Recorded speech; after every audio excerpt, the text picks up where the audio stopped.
Well, Monty, congratulations on the selection of Walter Nolen. Jonathan Gannon just said moments ago that he was kind of hoping today that the perfect world was he was going to get in his car and Walter Nolen was going to be on his team. Was that your vision of your perfect world today too?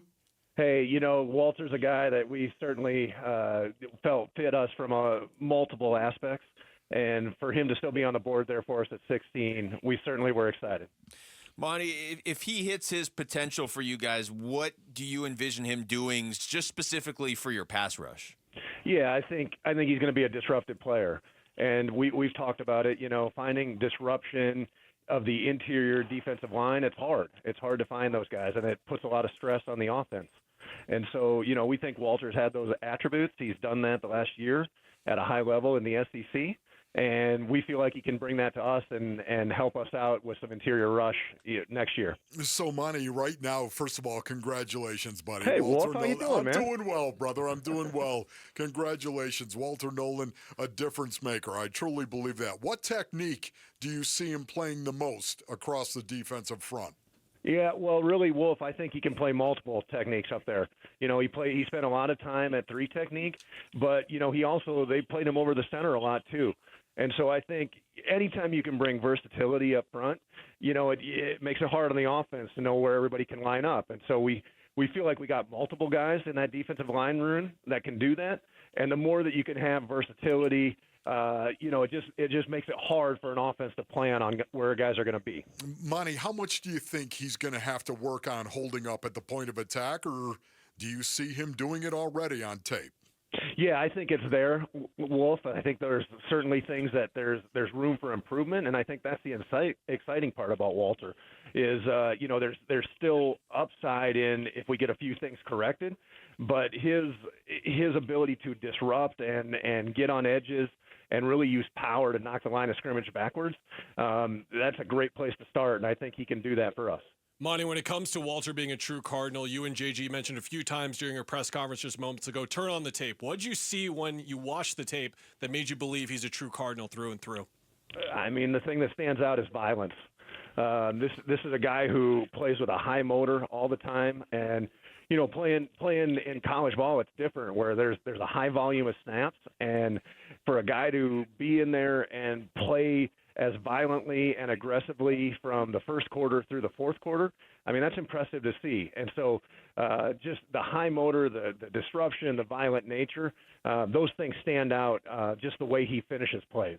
Monti Ossenfort, our guest here on the NFL Draft Extravaganza on the home of the Arizona Cardinals, Arizona Sports.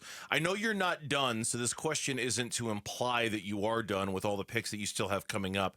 But what does Walter do to kind of symbolize your commitment this offseason to drastically improving the defense? Because it certainly seems like not every move you've made, but the vast majority of them have been devoted to doing just that. How does this speak to your commitment to that, Monty?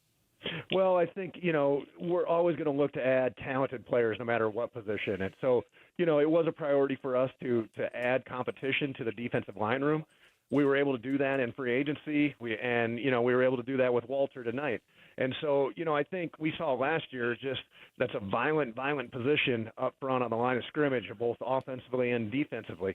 And so the more that we can add talent, disruption, depth, competition, we're going to need that. We're going to need that over the course of a 17-game season. And so, we're excited about the pieces we've added. We're excited about the pieces that we have coming back. And we really think that's going to be a strength of ours moving forward. Monty, we talked to you last year. I think the first 14 picks last year were all offensive players, and I heard you at the press conference tonight say that you weren't totally shocked by anybody that went ahead of your pick, but you're still picking 16th. You can only project out so much. Were you surprised that Walter was still there? Were you expecting that?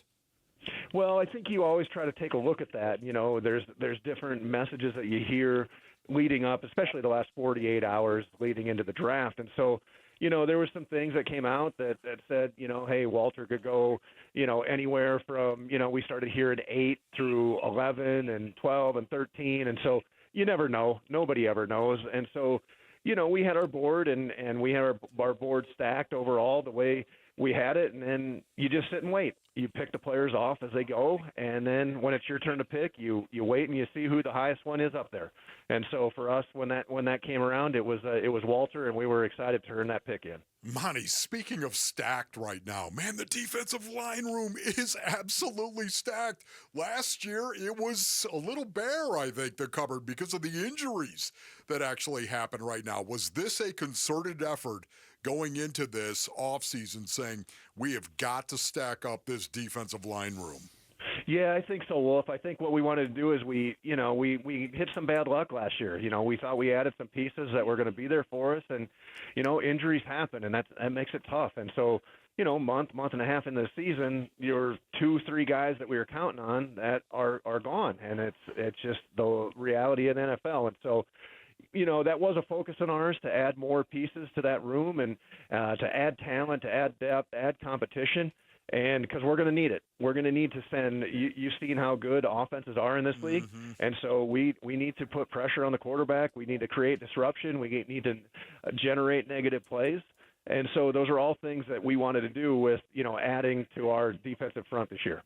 When Walter spoke earlier, he complimented you guys out of every other team for getting to know him and the real him. How important has that been to you, not only through the draft process, but building up this program in general with Arizona with the type of people that you want? Yeah, there's no question. I mean, that's a big emphasis of ours as the type of people we're bringing into the locker room. And, that was important for us. We try to get to know every draft prospect as the best we can. And, we just try to get to know what makes them tick. And so our goal with that is to just know what we're getting when we invest a draft pick in somebody. And we're comfortable with where we're at with Walter and excited to add him to our group and excited to add him to the veteran leadership that we have on our team. And we think he's going to fit in really well. Well, as always, the NFL draft has left us wanting more. We're all really curious to see what you're going to cook up tomorrow because we know that's kind of your happy zone, the second and the third round, day 2 of the draft. A lot of good stuff happens then. So best of luck with the rest of the draft. We'll all be watching to see what happens tomorrow. Monty, we appreciate your time today coming on. If you could, just stay on the line, give us a few more Diamondback updates, and then we'll let you go, okay? You got it, guys. Go D-backs. I hope they can pull one out tonight. All right, we appreciate it. Thank you, Monty. Monti Ossenfort, General Manager of the Arizona Cardinals, our guest here on the NFL Draft Extravaganza.